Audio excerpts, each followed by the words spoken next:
Hi, it's Jim here. I've been walking pretty much all day and stopped for a beer about an hour ago before walking on again. So for multiple reasons I'm very red-faced, and what I'm going to do now is do the usual YouTube wild camp video thing and show you my tent setup and stuff. So it's nice and bright now, but it's winter time. It's the middle of February, or early February, which means it's going to be getting dark pretty soon.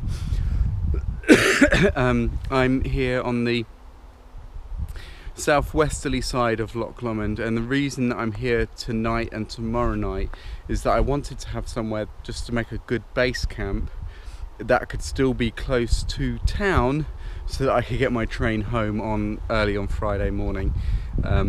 Last couple of days I've been hiking up the east side. Amazing views, amazing walk, time for thinking. Not many places to camp. There's a lot of farmland and a lot of private roads, which I kind of understood later. Much of those places I could have camped on, but certainly the culture in the area is people don't want you to, and there's a lot of signs and some just sort of restricting access, and others trying to mislead walkers about what's where. So that was an interesting experience.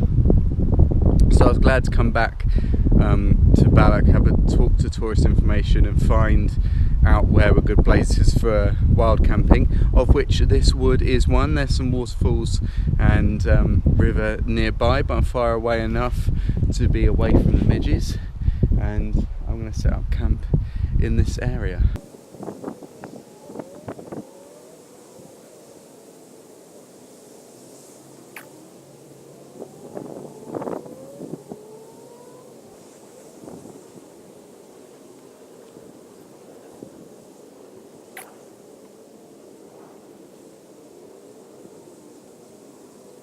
The advantage of this super light material is that it does dry super fast if it exposed to the light and some heat. There's not enough heat here to do it, but because it's super light I can kind of wave it around and abuse it pretty heavily, shake off hopefully a lot of that water before putting it on. I don't know, it's pretty wet.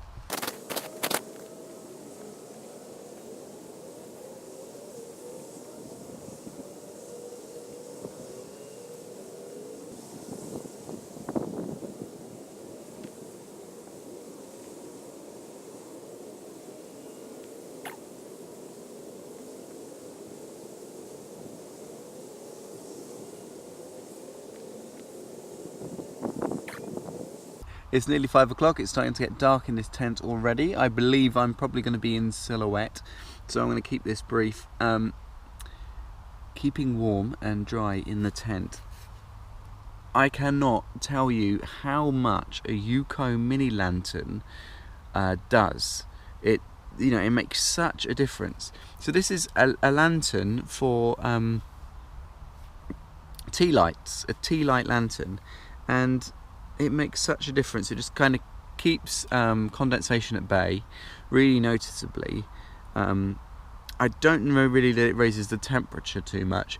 I assume probably not, but it feels warm. And it has that homely feeling. It's a lovely warm glow to it too that isn't too noticeable from outside if you're concerned about that kind of thing.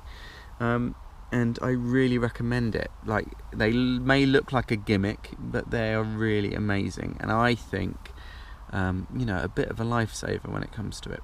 Alright, I'm going to get ready to cook some food and then get into bed.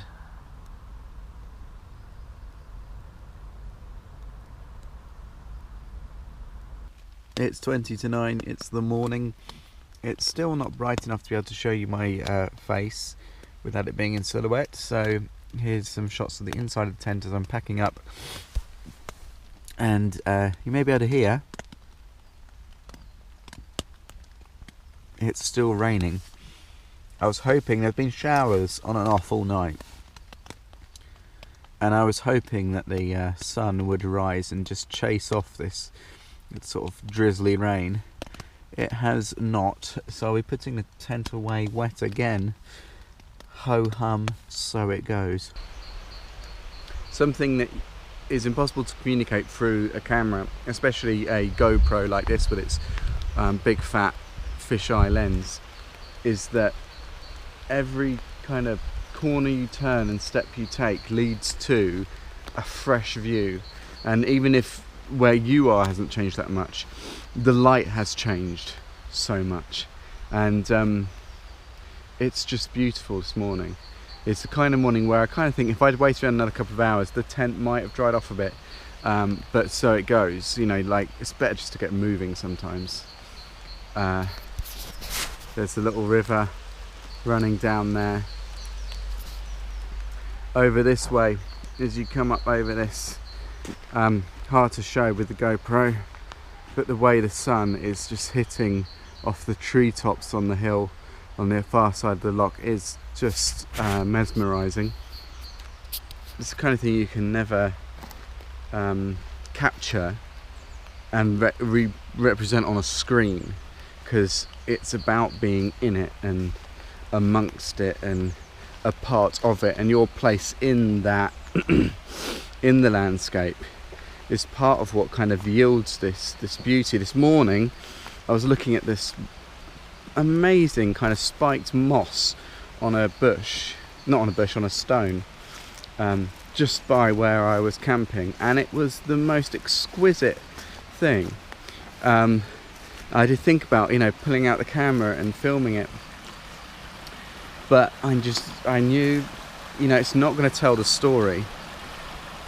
I'm not going to be able to capture how wondrous this thing is and how much it seems to kind of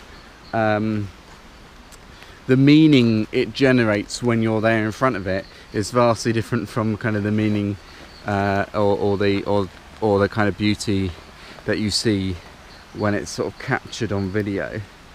And because I think it's because it's the being happened upon that makes it, lends it this extra dimension.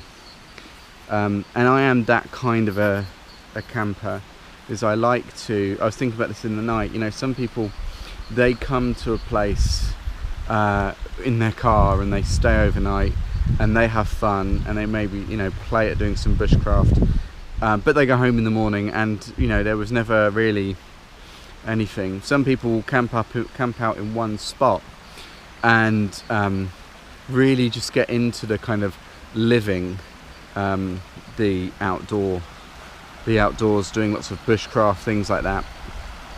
I am a different kind. I am very much a move through the landscape, explore kind of a person. I like to put on the pack, kind of walk, find these amazing vistas, new things I haven't seen before, and then stop when it gets dark.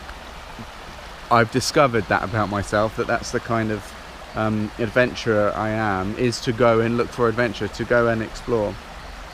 I've got more thoughts on that, which I'll probably put down somewhere else. Speaking of happening across things, there's some amazing kind of bracket fungus here on this log just by my feet that I'm going to show you now, by way of demonstration of how there is something more to the beauty of nature when you just happen across it.